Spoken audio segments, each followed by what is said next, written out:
Texas voters, let's talk about some important dates as we get ever closer to the November election. Hey there, I'm Brandy. I'm a reporter in Houston, and here's what we know. Election Day is November 5th, but there are actually quite a few milestones between now and then that you're going to want to know about if you plan to cast a ballot in the November 5th presidential election. First up, October 7th. That is the voter registration deadline in Texas. That is when you have to have your voter registration form mailed to your county clerk.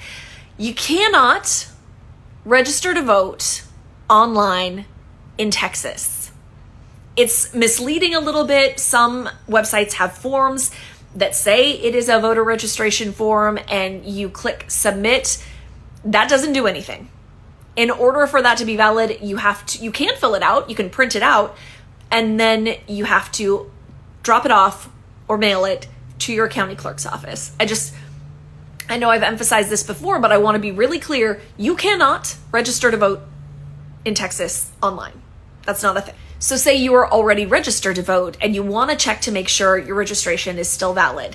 That is a legitimate concern. There's been a lot of talk in Texas about purging voter rolls, especially for inactive voters. So there are a couple ways to do it. A lot of times your county clerk's website will have a tool that will let you check the status of your voter registration. Like in Harris County, it's super easy, but the Secretary of State also has that tool on its website. I will include those in articles here. You're definitely gonna wanna do that before October 7th, just so that if there is anything wrong with your voter registration, you can go ahead and get it taken care of before the voter registration deadline. Yeah?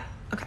And it's really difficult to get approved for a vote by mail ballot in Texas.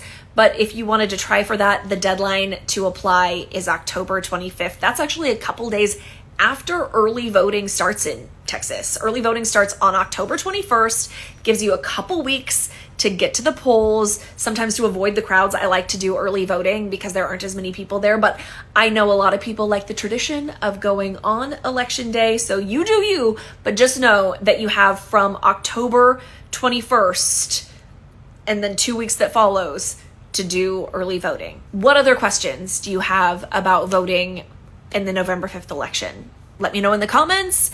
Some of the articles here might answer some of them, but happy to do other videos to clarify for folks.